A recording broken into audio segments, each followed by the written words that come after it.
बिस्मिल्लाहिर्रहमानिर्रहीम। मेरे बहुत ही काबिल एहतराम कश्मीरी बहन भाइयों, मेरे बच्चों, अस्सलाम वालेकुम।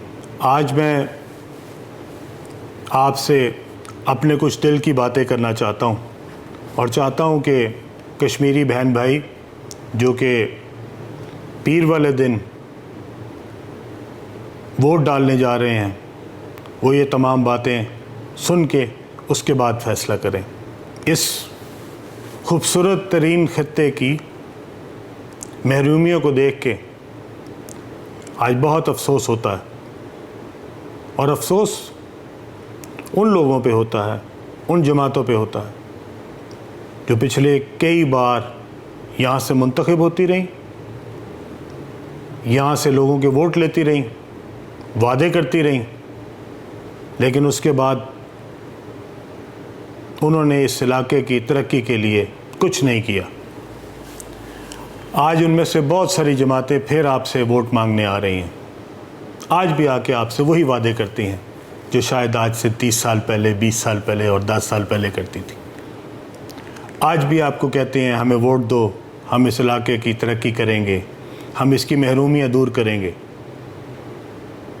मैं अपने कश्मीरी बहन भाइयों से ये कहना चाहता हूँ, आज जो आपसे वादे करने आ रहे हैं हम महरूमियों को दूर करेंगे, उनसे सिर्फ ये पूछें कि ये 30, 40, 50 सालों में महरूमियाँ पैदा किसने की हैं, और अगर आपने ही महरूमियाँ दूर करनी थी तो आपको 3-3, 4-4 मौके दिए, उस वक्त वो महरूमियाँ क्यों नहीं दूर हुई?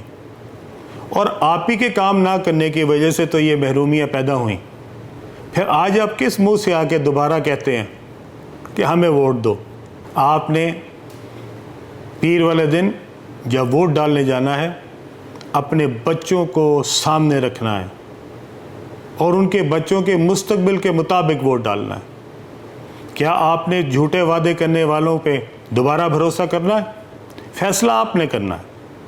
लेकिन मैं आपसे एक वादा करता हूँ, अगर अल्लाह ताला ने इस्तेहकाम पाकिस्तान पार्टी को कामयाब किया और आपके वोटों ने हमें मुंतखब किया, तो इंशाअल्लाह ताला इस इलाके में तरक्की और खुशहाली का दौर आएगा। यहाँ की महरूमियों को दूर करेंगे। यहाँ की हुकूमत एक ईमानदार हुकूमत होगी। यहाँ पे चोरों को वजारतों पे नहीं बैठने देंगे। यहाँ पे करप्शन नहीं करने देंगे। जो वज़ीर करप्शन करेगा उसको घर भेजेंगे, उसके ख़िलाफ़ मुकदमे बनाएंगे। और मैं आपसे वादा करता हूँ, इस इलाके की तरक्की और इस इलाके की खुशहाली मेरे ज़िम्मे होगी। मैं आपसे वादा करता हूँ, इस इलाके में कभी भी किसी करप्ट को किसी भी मनसब पे नहीं बैठने दूँगा। और मैं इस इलाके को, जो अल्लाह ताला ने पाकिस्तान का खूबसूरत तरीन इलाका बनाया है, इंशाअल्लाह ताला इसको पाकिस्तान का सबसे ज़्यादा ना सिर्फ खूबसूरत बल्कि दिलकश और डेवलप्ड एरिया बनाएंगे इंशाअल्लाह ताला। इसी तरह मैं अपने नौजवानों से, जो मेरे कश्मीरी बच्चे और बच्चियाँ हैं, मैं उनसे कहना चाहता हूँ, आपके पास आज वक्त आया है। ये 5 साल के लिए हुकूमत ने मुंतखब होना है। आपने धोखा नहीं खाना। आपने अपने माँ बाप को इस धोखे में नहीं आने देना। मैं आज अपने कश्मीरी बहन भाइयों से कहना चाहता हूँ, आज कश्मीर को अल्लाह ताला ने इतना खूबसूरत बनाया है, इतनी खूबसूरती इस इलाके में दी है कि शायद जब हम जाते हैं स्विट्ज़रलैंड में, यूरोप में, और उसका मवाजना कश्मीर से और गिलगित बल्तिस्तान से करते हैं, मैं आपको पूरे ईमानदारी से कह रहा हूँ कि हमें लगता है कि हमारा कश्मीर स्विट्ज़रलैंड से और यूरोप से कहीं ज़्यादा खूबसूरत है। हमारा गिलगित बल्तिस्तान यूरोप से और स्विट्ज़रलैंड से कहीं ज़्यादा खूबसूरत है। मैं आपसे सिर्फ़ एक बात कहूँगा, अगर हम किसी सियाहती मकाम पे जाएं और वहाँ की सड़कें ठीक ना हो, वहाँ पे हमारी माँ बहनों के लिए कोई रेस्ट एरियाज़ ना हो, सबसे ज़्यादा ज़रूरी इंफ्रास्ट्रक्चर है। सबसे ज़्यादा ज़रूरी बुनियादी सहूलतें हैं। अगर हमने इस इलाके को अपने पैर पे खड़ा करना है तो उसका सबसे ज़्यादा ज़रूरी काम टूरिज़म का फ़रोग़ है। इस इलाके में अल्लाह ताला ने जो खूबसूरती दी है, पूरे पाकिस्तान से लोग आएंगे, पूरी दुनिया से लोग आएंगे। यहाँ पे नया इंफ्रास्ट्रक्चर बनेगा, यहाँ पे नए पुल बनेंगे, यहाँ पे नई सड़कें बनेगी, यहाँ पे मोटरवेज़ बनेगी, यहाँ पे एयरपोर्ट बनेंगे, तब भी यहाँ पे टूरिज़म जो है उसका फ़रोग़ हो सकता है। और उसके लिए मैंने सुना बहुत सारे जलसों में कहा गया यहाँ पे एयरपोर्ट बनाएंगे, यहाँ पे मोटरवेज़ बनाएंगे। भाई ये 60 सालों में क्यों नहीं बनाई? ये एयरपोर्ट का ख्याल अब क्यों आया? ये मोटरवे का ख्याल तब क्यों आया जब अलीम खान ने ऐलान किया कि वो इस्लामाबाद मरी एक्सप्रेस वे को अब मरी से मुजफ्फराबाद तक पहुँचाएंगे। आज तक आपने मरी से लेके मुजफ्फराबाद की एक्सप्रेस वे क्यों नहीं बनाई? ये मोटरवे क्यों नहीं बन सकी?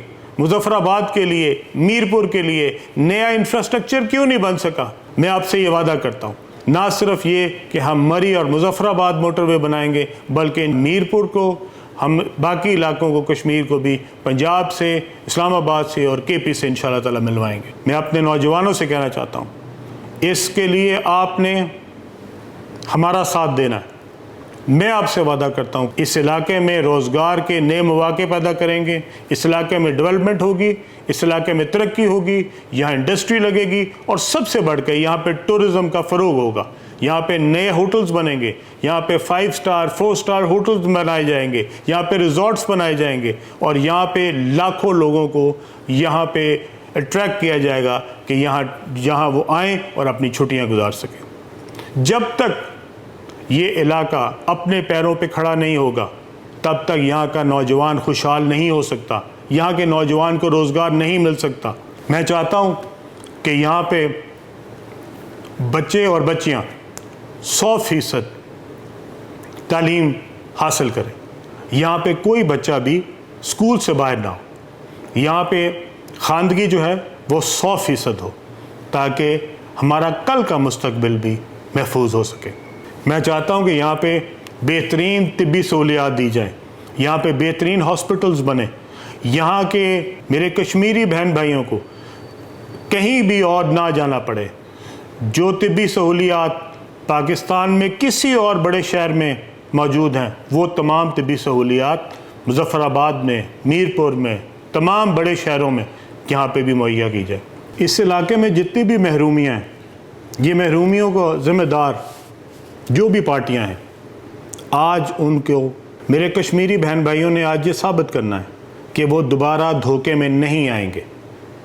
ये बार बार आते हैं, धोखा देते हैं और उसके बाद ये गायब हो जाते हैं। 5 साल हुकूमत के मज़े लेते हैं और उसके बाद दोबारा धोखा देने आपके पास आ जाते हैं। इनसे पूछे ये आके आपसे जो नारे लगाते हैं, वो नारों के तकमील पिछले 30 साल में क्यों नहीं की? उन्होंने वो महरूमियाँ दूर क्यों नहीं की? वहाँ पे नौजवान को रोज़गार क्यों नहीं मिला? वहाँ पे सेहत की बुनियादी सहूलतें क्यों नहीं आईं? वहाँ पे हमारे बच्चे, जो बच्चियाँ स्कूल से बाहर हैं, वो क्यों स्कूल से बाहर हैं? वहाँ पे इंफ्रास्ट्रक्चर डेवलप क्यों नहीं हो सका? इन सारी बातों का कोई जवाब है? और अगर नहीं आप काम कर सके, आज आप फिर किस मुंह से दोबारा वोट मांगने आ रहे हैं? सिर्फ टाइम बदला है, ना शक्लें बदली हैं और ना वादे बदले हैं। वही शक्लें, वही वादे, सिर्फ 5-5 साल गुजरते गए और कोई 25 साल बाद वापस आ रहा है, कोई 30 साल बाद वापस आ रहा है, कोई 5 साल बाद वापस आ रहा है, पर वादे नए हैं। सब बातें वही हैं, जो पहले बातें करते थे आज भी वही करते हैं। मैं आपसे ये वादा करता हूँ कि अगर आज कश्मीरी बहन भाइयों ने एतबार किया और हमें इस काबिल किया कि हम वहाँ हुकूमत बना सकें, तो इंशाअल्लाह ताला इस इलाके की तरक्की और खुशहाली मेरे ज़िम्मे होगी। आज से 2 साल पहले जब मुझे ज़िम्मेदारी मिली वज़ारत मवासलात की, तो NHA का रेवेन्यू 66 बिलियन था। अल्हम्दुलिल्लाह 2 साल में NHA का रेवेन्यू 130 बिलियन हो चुका है। इस 130 बिलियन के साथ आज अल्हम्दुलिल्लाह ہمارے پاس یہ موقع ہے کہ وہ پاکستان میں تمام سڑکیں جو پچھلے کئی دہائیوں سے نہیں بن سکی، آج الحمدللہ اللہ کے کرم سے ہم ان پہ کام شروع کر رہے ہیں۔ اس میں ایک بہت بڑی پروجیکٹ جو ہے وہ کراچی حیدرآباد اور حیدرآباد سکھر موٹر وے ہے، جو پاکستان کی سب سے امپورٹنٹ ترین شاہراہ ہے، لیکن پچھلے 30 سالوں میں نہیں بن سکی۔ جب میرے سے اسمبلی میں سوال کیا گیا کہ آپ اس کے اوپر کام کب شروع کر رہے ہیں، تو میں نے اپنے تمام معزز ممبران کی خدمت میں عرض کیا کہ حضور 30 سال سے آپ یہاں باریاں لیتے رہے، سب نے باریاں لی، کوئی ایک ایسی جماعت نہیں تھی جس نے حکومت کے اندر اپنا حصہ نہیں ڈالا، اور 30 سال بعد میرے سے پوچھ رہے ہیں کہ یہ موٹر وے کب بنے گی۔ میں انشاءاللہ تعالی وعدہ کر رہا ہوں حیدرآباد سکھر موٹر وے اسی سال شروع ہوگی، اگلے 2 سالوں میں مکمل ہوگی۔ اسی کے ساتھ ساتھ حیدرآباد کراچی موٹر وے بھی شروع ہوگی، اگلے 2 سال میں وہ بھی مکمل ہوگی۔ پاکستان کا سب سے امپورٹنٹ شاہراہ کراچی سے لے کے سکھر تک، اور سکھر سے آگے یہ پورے پاکستان کے ساتھ اس کو ملائے گی۔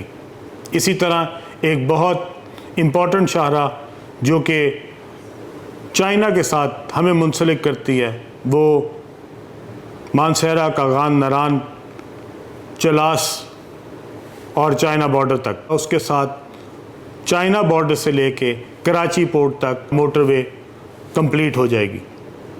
مانسہرہ سے ہم ایک روڈ مظفر آباد کے لیے بھی نکال رہے ہیں۔ اسی طرح ہماری مری ایکسپریس وے جو کہ اسلام آباد سے مری تک ہم نے اپ گریڈ کی ہے، اور آپ نے دیکھا کہ کس سٹینڈرڈ پہ اپ گریڈ ہوئی ہے، اسی سٹینڈرڈ کے اوپر اس کو اب مری سے مظفر آباد تک لنک کیا جائے گا۔ آج تک بہت دفعہ وعدے ہوئے، بہت دفعہ لوگوں کو کہا گیا، لیکن کوئی نہیں کر سکا، کسی نے اس کے اوپر کام شروع نہیں کیا، کسی نے اس کے اوپر توجہ نہیں دی۔ اس کو ہم اسی سال میں شروع کر رہے ہیں، اور اگلے سال میں انشاءاللہ تعالی ہم اس کو کمپلیٹ کریں گے۔ جس سٹینڈرڈ کی اسلام آباد مری ایکسپریس وے بنی ہے، اسی سٹینڈرڈ کی مری مظفر آباد ایکسپریس وے بنے گی انشاءاللہ۔ صرف وعدوں سے اور صرف نعروں سے ڈیولپمنٹ نہیں ہو سکتی، ترقی نہیں ہو سکتی، خوشحالی نہیں ہو سکتی۔ آپ کو وہاں پہ ریونیو جنریٹ کرنا پڑے گا۔ وہاں کی خوشحالی کے لیے ضروری ہے کہ وہاں پہ نئی انویسٹمنٹس ہوں۔ وہاں پہ سب سے زیادہ ضروری وہاں کا ٹورزم کا فروغ ہے۔ جب وہاں پہ نئی انویسٹمنٹس ہوں گی تو نئی راہیں کھلیں گی، انویسٹمنٹ کی نئی راہیں کھلیں گی۔ وہ تمام بے روزگار نوجوان، ہماری بیٹیاں اور ہمارے بیٹے جو اس وقت بے روزگار ہیں، ان کے لیے روزگار کا بندوبست کیا جائے گا۔ میں اپنے تمام کشمیری بہن بھائی کو کہنا چاہتا ہوں، خدا را الیکشن ایک بار آتا ہے، 5 سال میں ایک بار آتا ہے۔ آپ نے اس بار ووٹ ڈالنے سے پہلے اپنے بچوں کی طرف دیکھنا ہے اور ان کے مستقبل کے لیے ووٹ ڈالنا ہے۔ ان تمام لوگوں سے اس بار دھوکہ نہیں کھانا جو پچھلے کئی بار آپ کو دھوکہ دے چکے ہیں۔ وہ لوگ جو آپ سے وعدے کر کے بھاگ گئے اور 5 سال بعد دوبارہ ووٹ مانگنے آ گئے، ان کے چنگل میں نہیں آنا، ان کے دھوکے میں نہیں آنا۔ اور خاص طور پہ میں اپنے نوجوانوں کو، اپنے بیٹوں کو اور اپنی بیٹیوں سے مخاطب ہوں، آپ نے نہ صرف خود ووٹ ڈالنے جانا ہے بلکہ اس بات کو بھی یقینی بنانا ہے کہ آپ اپنے ماں باپ کو، اپنے بزرگوں کو ساتھ لے کے جائیں اور ان کو بتائیں ہم نے پچھلی دفعہ کے آزمائے ہوئوں کو ووٹ نہیں دینا، ہم نے ان لوگوں کو ووٹ نہیں دینا جو ہم سے کئی بار وعدے کر چکے اور انہوں نے اپنے وعدے کو کبھی بھی مکمل نہیں کیا۔ میں چاہتا ہوں کہ اس بار یہ جو ووٹ ہے، یہ ڈالنے سے پہلے آپ اپنے علاقے کا مستقبل دیکھیں، آپ آزاد کشمیر کا مستقبل دیکھیں، آزاد کشمیر کی محرومیوں کو دیکھیں، آزاد کشمیر کے ساتھ کیے گئے ناانصافیوں کو دیکھیں، اور جب ووٹ ڈالنے جائیں تو اس بات کو یقینی بنائیں کہ آپ کا کل کا آزاد کشمیر جو ہے وہ آج کے آزاد کشمیر سے کہیں زیادہ خوبصورت، کہیں زیادہ ترقی یافتہ، کہیں زیادہ خوشحال اور کہیں زیادہ ڈیولپ ہونا چاہیے۔ آپ سب کا بہت بہت شکریہ۔